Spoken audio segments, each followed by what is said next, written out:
bisa berhadir sampai pada hari ini. Salawat dan salam tidak lupa dan tidak bosan kita sajikan kepada Nabi besar Muhammad SAW yang telah membawa kita dari zaman jahiliyah ke zaman yang penuh dengan ilmu pendidikan. Perkenalkan, saya Adi Wabung Perdana. Saya merupakan seorang dosen di program studi budidaya perairan Fakultas Kelautan dan Perikanan Universitas Syah Kuala. Studi S1 saya selesaikan di Universitas Syah Kuala, program studi ilmu kelautan, kemudian dilanjutkan dengan S2 di Magister Pengelolaan Sumber Daya Pesisir Terpadu Universitas Syah Kuala. Bidang ilmu saya adalah pengelolaan sumber daya perairan, di mana terkait dengan ekologi perairan.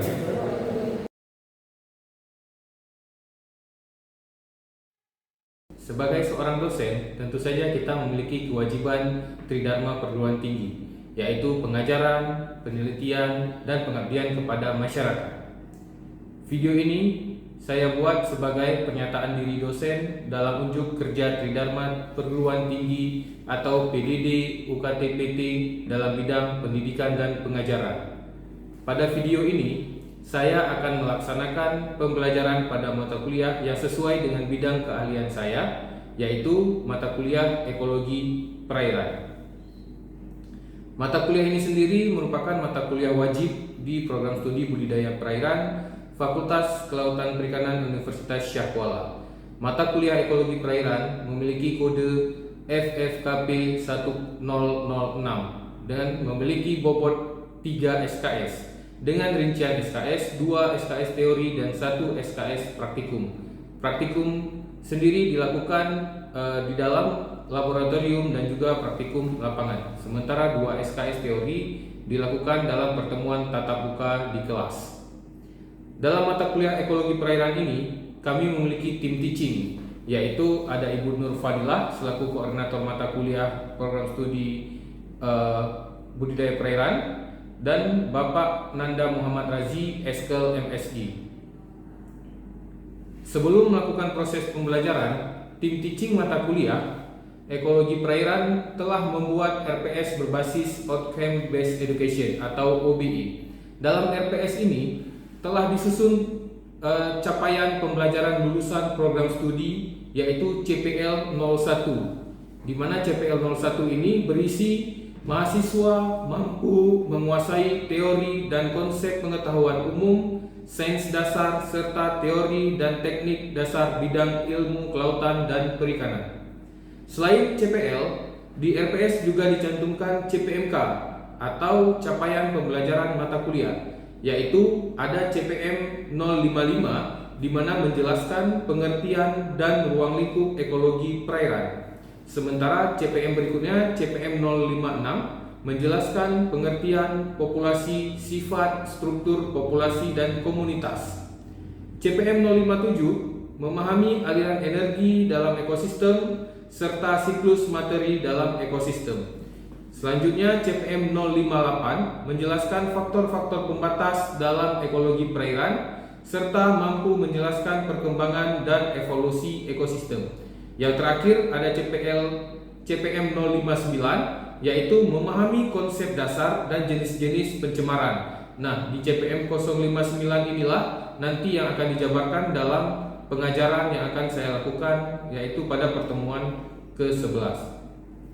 Dalam pembelajaran yang saya lakukan atau pengajaran yang saya jalankan, ada 3 komponen pembelajaran yang saya terapkan, yaitu DIA, yang merupakan Delivery, Interaction, dan Assessment. Delivery sendiri adalah saya menyampaikan materi serta RPS kepada mahasiswa untuk dipelajari, serta selanjutnya dilakukan presentasi secara tatap muka di kelas agar perkuliahan dapat berjalan secara partisipatif dan kolaboratif. Jadi materi yang saya berikan kepada mahasiswa, RPS yang saya berikan kepada mahasiswa bisa mempelajari di rumah terlebih dahulu sebelum kami bertemu atau bertatap muka di kelas, sehingga ada diskusi yang hidup dalam pembelajaran yang akan kami jalankan nantinya. Kemudian yang interaction, di mana dalam bagian interaction adalah pengajaran ini melibatkan komunikasi 2 arah, di mana antara dosen dan mahasiswa. Kemudian dengan tujuan agar proses belajar mengajar menjadi lebih aktif dalam sharing dan diskusi. Nah, ini merupakan bagian dari interaction. Terakhir ada assessment. Dalam proses penilaian, mahasiswa dilakukan untuk mengukur kemampuan mahasiswa agar dapat mencapai kelulusan CPMK, dan pada pengajaran ini seperti yang tertulis dan atau tertuang di RPS, ada 5 penilaian yang kami lakukan. Di antaranya adalah tugas dengan bobot sebesar 25,5%, UTS sebesar 10%, UAS sebesar 10%, serta case method sebesar 54,5%. Untuk kriteria penilaian akhir nantinya akan digunakan kriteria dan item yang digunakan juga oleh Fakultas Kelautan dan Perikanan, juga program studi budidaya perairan, di mana kriteria ini dilakukan agar penilaian yang transparan dan penilaian dilakukan secara jujur dan adil untuk kriteria yang didapatkan oleh mahasiswa. Di mana kriteria yang kami gunakan adalah dengan rentang skor nilai di atas 87 itu mendapatkan nilai A atau kategori sangat baik. Nilai 78 sampai 86 itu mendapatkan nilai AB atau baik sekali. Serta 69 sampai 77 itu mendapatkan nilai B atau baik, dan 60 sampai 68 itu mendapatkan kategori nilai BC atau sedang. Nah, 51 sampai 60 itu mendapatkan nilai C atau cukup. Sementara 41 sampai 50 itu mendapatkan nilai D atau kurang, dan di bawah 41 mahasiswa mendapatkan nilai E atau gagal dalam perkuliahan semester ini. Nah, untuk kategori yang dinyatakan lulus itu adalah nilai A, AB, B, BC, dan C. Sementara nilai D dan E itu dinyatakan tidak lulus. Mata kuliah Ekoper sendiri ini dilakukan selama 16 kali pertemuan, dengan masing-masing tim teaching mendapatkan minimal 5 kali perkuliahan tatap muka. Pada pertemuan pertama perkuliahan akan membahas mengenai kontrak perkuliahan yang disepakati antara dosen dan mahasiswa, dan kemudian membahas materi konsep ilmu ekologi. Pertemuan kedua akan membahas tentang organisme-organisme yang ada di perairan. Pada pertemuan ketiga dan keempat mengenai populasi dalam ekologi perairan serta sifat dan struktur populasinya. Pada pertemuan kelima akan membahas mengenai faktor pembatas lingkungan, yaitu faktor fisika dan faktor kimia. Pada pertemuan ke-6 dan ke-7 akan membahas tipe ekosistem perairan air tawar. Sementara pada pertemuan ke-8 mahasiswa akan melakukan ujian tengah semester yang akan dilakukan dalam bentuk tes. Selanjutnya pada pertemuan ke-9 mahasiswa akan mendapatkan materi mengenai tipe-tipe ekosistem air payau dan air asin. Selanjutnya pada pertemuan ke-10 mengenai evolusi ekosistem. Dan pada pertemuan ke-11 pencemaran yang akan menjadi materi atau topik bahasan dalam pertemuan kali ini. Nah, di pertemuan ke-11 inilah yang akan saya sampaikan nanti dalam pertemuan video pengajaran yang akan saya lakukan. Nah, di mana pada pertemuan ke-11 ini ada konsep sumber pencemaran dan dampaknya terhadap ekosistem dan lingkungannya. Nah, di sini juga nanti akan diberikan tugas case method kepada mahasiswa. Pada pertemuan ke-12 dan ke-13 akan dijelaskan mengenai aliran energi dalam ekosistem dan siklus ekosistem perairan. Nah, sementara pertemuan ke-14 dan 15 mengenai struktur komunitas dalam ekosistem perairan yang ditinjau dari perairan tercemar dan tidak tercemar. Sementara di pertemuan terakhir, yaitu pertemuan ke-16, akan dilakukan UAS, di mana nantinya mahasiswa akan melakukan presentasi dan juga ujian terkait case method yang telah mereka jalankan. Baik, selanjutnya saya akan melakukan video pengajaran terkait dengan mata kuliah ekologi perairan pertemuan ke-11, di mana materinya berisikan tentang pencemaran perairan dan dampaknya terhadap biota perairan dan manusia. Baik, silakan menyaksikan dan terima kasih.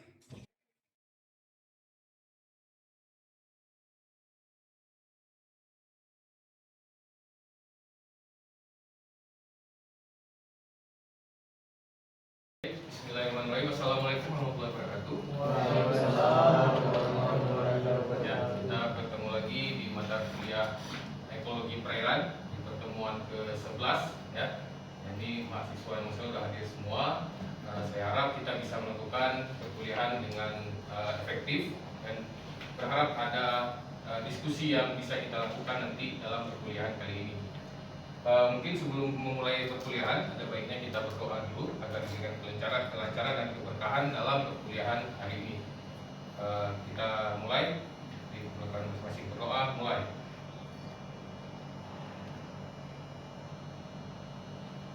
Baik, selesai. Amin. Amin. Oke, nah hari ini kita masuk lagi, kita berjumpa lagi di mata kuliah Ekologi Perairan, di mana pertemuan ke-11. Pertemuan sebelumnya kita udah membahas tentang faktor pembatas. Nah, saya mau tanya dulu nih sama kalian, ada yang masih ingat atau bisa mereview sedikit tentang faktor pembatas itu apa? Silakan, ada mungkin yang ingin mereview? Ya, silakan, Radi. Mungkin bisa mereview apa yang Radi ingat tentang perkuliahan minggu lalu terkait dengan faktor pembatas.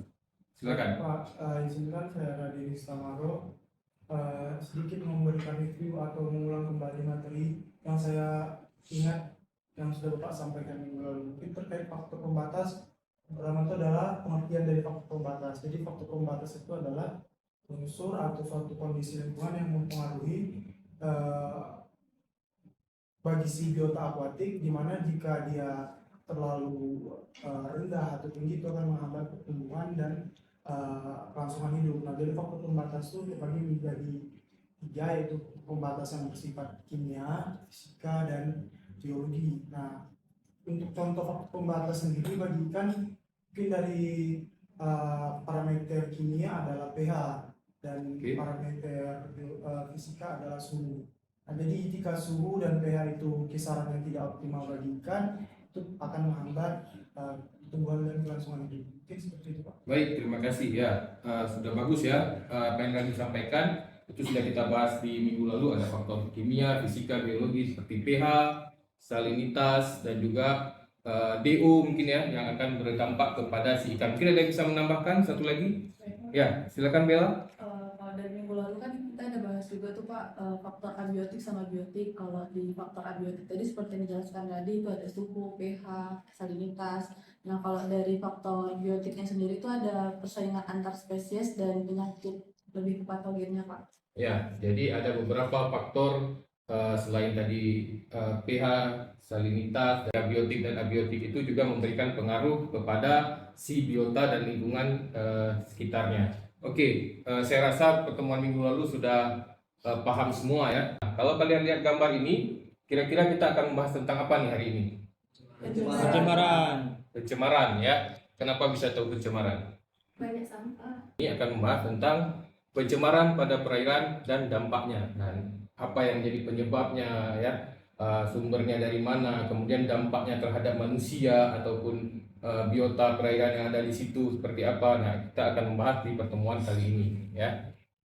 Oke, nah sebelum kita masuk ke materinya, saya ingin menyampaikan outline dari perkuliahan hari ini. Nah, di mana outline-nya adalah sumber pencemaran, kemudian komponen pencemaran, dan bobot pencemaran serta dampaknya. Selanjutnya, nah ini ada capaian pembelajaran mata kuliah pertemuan ke-11 ya. Jadi yang diharapkan tercapai dari materi kali ini adalah dengan memahami konsep dasar dan jenis-jenis pencemaran. Masuk ke materi pencemaran, sumbernya pencemaran apa. Nah, saya ingin tanya dulu nih kepada kalian. Kira-kira yang sepemahaman kalian apa itu pencemaran? Ada yang bisa bantu jawab mungkin? Ya, silakan Bella. Masuknya zat atau beberapa organisme yang patogen ke perairan Pak, yang mengganggu kualitas air. Ya, masuknya zat atau patogen ke dalam perairan yang mengganggu kualitas air. Oke, terima kasih Bella. Nah, di sini kita lihat seperti yang dijelaskan oleh kawan-kawan tadi, ya, masuknya atau dimasukkannya makhluk hidup, zat, energi atau komponen lain ke dalam lingkungan atau berubahnya tatanan lingkungan. Jadi kalau kita lihat di sini masuknya atau dimasukkannya, yang tadi kan sengaja atau tidak sengaja, ya. Jadi sengaja atau tidak sengaja masuknya baik itu makhluk hidup, zat, energi atau komponen lain. Nah, jadi bisa makhluk hidup seperti yang tadi disampaikan oleh Bella, organisme-organisme patogen misalnya. Kemudian zat energi itu nanti bisa berupa limbah atau zat-zat lain yang bisa menyebabkan terjadinya pencemaran. Kemudian komponen lain yang ke dalam lingkungan atau berubahnya tatanan lingkungan. Jadi ketika masuk atau dimasukkannya si makhluk hidup atau zat energi tadi, akan terjadi berubahnya tatanan lingkungan. Kira-kira bagaimana bisa tercemar, ya? Nah, ini ya yang tadi kalian contohkan, limbah perkotaan atau limbah industri yang dibuang secara sengaja misalnya, ya. Banyak mungkin industri-industri di luar sana yang limbahnya itu langsung dibuang ke perairan, entah itu sungai, rawa-rawa atau ke laut. Nah, kemudian si limbah industri ini masuk ke dalam habitat ikan, ya, masuk ke dalam habitat ikan, terjadilah pencemaran seperti yang kita lihat ini. Mungkin ada beberapa yang kalian lihat di berita-berita, ada yang limbah itu menyebabkan terjadinya busa-busa seperti ini, atau airnya menjadi berubah warna, berubah bau, ya, berubah rasa. Nah, itu sudah dikatakan tercemar. Nah, sehingga habitat ikan yang di dalamnya ada ikan perairan tadi akan terganggu atau rusak, ya. Nah, mungkin beberapa minggu lalu atau beberapa, ya, 2 minggu 3 minggu lalu, kalau kalian ada dapat berita, ada truk yang membawa zat kimia, ya, tiba-tiba kecelakaan dan zat kimianya itu masuk ke perairan. Nah, itu menyebabkan terjadinya pencemaran. Itu kan tidak disengaja, ya, itu secara tidak sengaja, tapi dia menyebabkan terjadinya pencemaran di perairan tersebut. Nah, sehingga timbul busa-busa seperti ini dan banyak juga ikan-ikan yang mati akhirnya. Nah, kemudian kita lihat, nah ini kan yang disebabkan oleh si pencemaran tadi. Si limbah masuk ke habitat ikan, akhirnya menyebabkan kematian pada ikan. Ya, kalau kita lihat di sketsa ini atau di gambar ini, itu banyak ikan-ikan yang mati. Jadi kalau misalnya tiba-tiba ada ikan yang mati di perairan atau apa, nah itu bisa kita uji dulu kualitas airnya. Bisa saja telah terjadi pencemaran di lokasi tersebut. Nah, ternyata yang terganggu nggak hanya habitat ikan atau kematian ikan yang akan terjadi, tapi juga ada masyarakat dan konsumen yang sebagian besar mungkin di beberapa daerah masih bergantung hidupnya dengan air sungai yang ada di lokasi tempat tinggal mereka. Dampak apa yang kira-kira terjadi? Kalau kita lihat dari dua gambar ini, apa dampak yang bisa muncul atau dirasakan oleh biota? Kalau plastik kayak ikan mola-mola Pak, biasanya dia kira plastik itu kayak ubur jadi dimakan sama dia. Oke, nah itu tadi ya. Jadi ada yang mungkin dia menganggap itu adalah pakan alamiah atau makanan alamiah, ya. Kemudian ada juga yang karena pembuangan limbah padat tadi tidak bisa melakukan pergerakan lagi sehingga dia bisa menyebabkan kematian massal, ya. Nah, ini ya, kematian massal tadi ya. Zat-zat beracun seperti logam berat, tumpahan minyak dan pestisida dapat langsung membahayakan ikan dan organisme akuatik lainnya. Kemudian kandungan oksigen terlalu yang rendah akibat pencemaran dapat menyebabkan kematian massal tadi. Zat beracun tadi, logam berat tadi membuat oksigen terlarut menjadi lebih sedikit, ya, sehingga menyebabkan terjadinya kematian massal. Oke, selanjutnya ada gangguan reproduksi. Nah, ternyata pencemaran perairan juga mengganggu reproduksi ikan. Di sini zat pencemar dapat mempengaruhi sistem reproduksi biota air, menyebabkan penurunan kesuburan, cacat lahir atau gangguan perkembangan embrio. Nah, karena pencemaran tadi juga, ya, beberapa penelitian yang sudah pernah kami lakukan juga terkait dengan pembuangan limbah kelapa sawit misalnya, itu bisa menyebabkan terjadinya perubahan tingkah laku ikan. Dia bisa lebih agresif, kemudian pergerakannya tidak terkontrol kadang-kadang, atau bahkan ada yang pergerakannya itu menjadi lebih sedikit, dia lebih banyak dia bergerak karena dia akan terganggu pernapasannya sehingga dia memilih untuk tidak banyak bergerak. Jadi beda-beda ikan akan beda tingkah lakunya akibat terjadinya pencemaran tadi.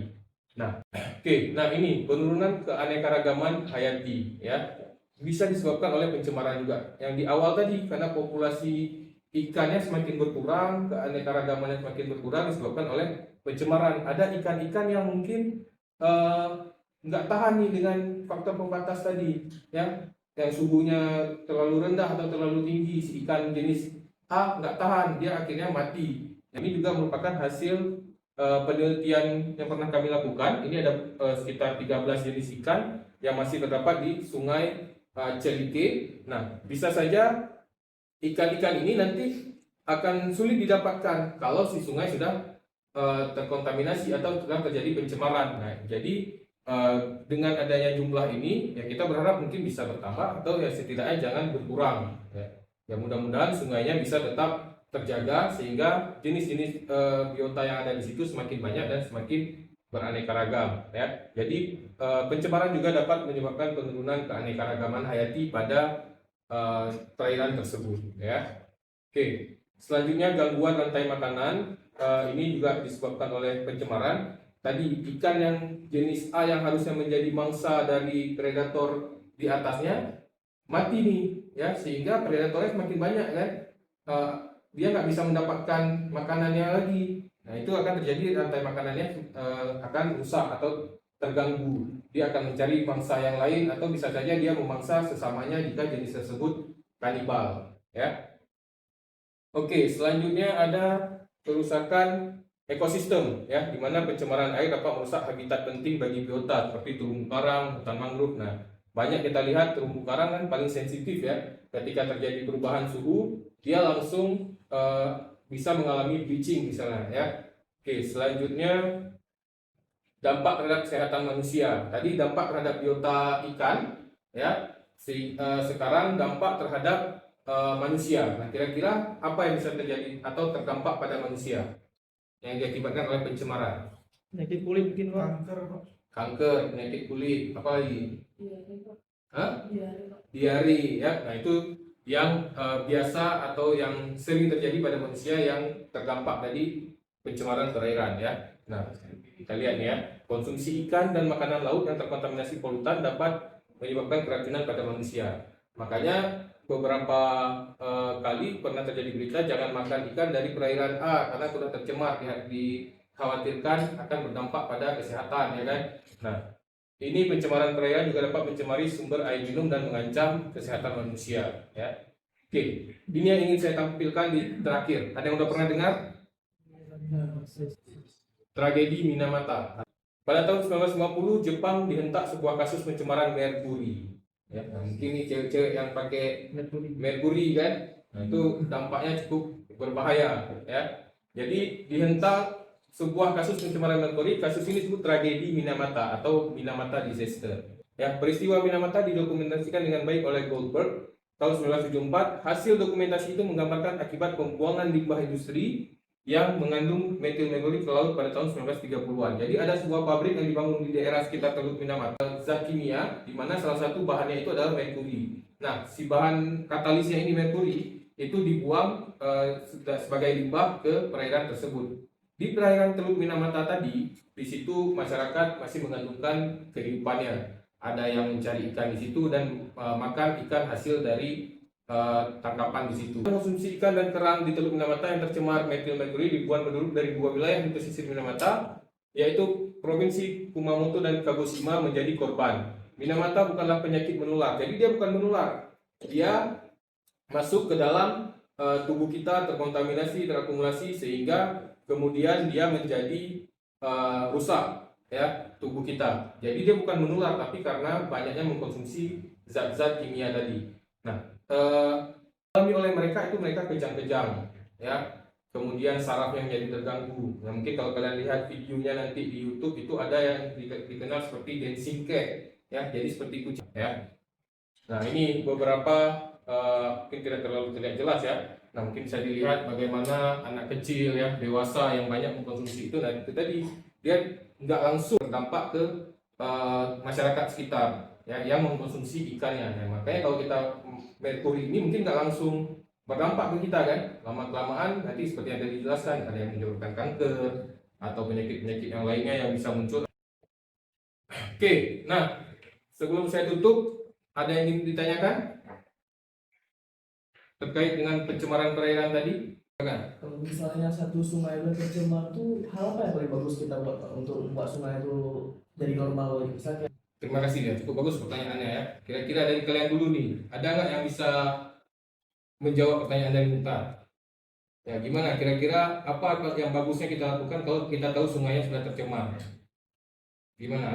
Untuk jangka panjangnya mungkin kita bisa menanam pohon di sekitar sungai tadi ya, itu zona sempadan namanya, daerah riparian, di mana 10 sampai 15 meter itu tidak boleh lagi ada aktivitas misalnya, tapi ditanam pohon-pohon, ditanam tanaman air, sehingga tanaman air ini nanti dari akar-akarnya tadi yang menyerap si zat-zat yang beracun tadi. Makanya di yang kalian lihat di depan, saya minta kalian buat tugas makalah dan presentasi terkait sebuah kasus pencemaran perairan dan dampaknya terhadap lingkungan. Nah, seperti yang tragedi Minamata tadi. Nah, mungkin kalian bisa mencari ada tragedi-tragedi yang lain atau kasus-kasus yang lain. Ini untuk penilaian case method. Seperti di awal tadi kita mulai dengan doa, di akhir juga kita tutup dengan doa, ya.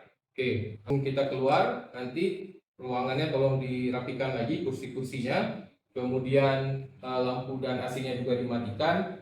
Sampah-sampah yang ada di bawah mungkin bisa dibawa keluar ya, jangan ditinggalkan di dalam kelas. Oke, jangan lupa absen untuk perkuliahan hari ini. Oke, mungkin itu saja yang bisa saya sampaikan. Saya akhiri. Wabillahi taufiq wal hidayah. Assalamualaikum warahmatullahi wabarakatuh. Itulah kegiatan saya mengajar tadi di dalam kelas terkait dengan mata kuliah ekologi perairan, materi pencemaran perairan dan dampaknya terhadap manusia dan biota perairan. Ya, kaitannya dengan bidang keilmuan yang saya punya adalah di mana pencemaran dalam suatu perairan akan memberikan dampak kepada pengelolaan sumber daya perairan. Jika terjadi pencemaran, ikan akan mengalami gangguan pernafasan, gangguan reproduksi, bahkan tingkah laku yang akan berubah. Dengan menjaga kualitas perairan dari tercemar, maka kita telah menjaga kualitas sumber daya perairan yang ada di dalamnya.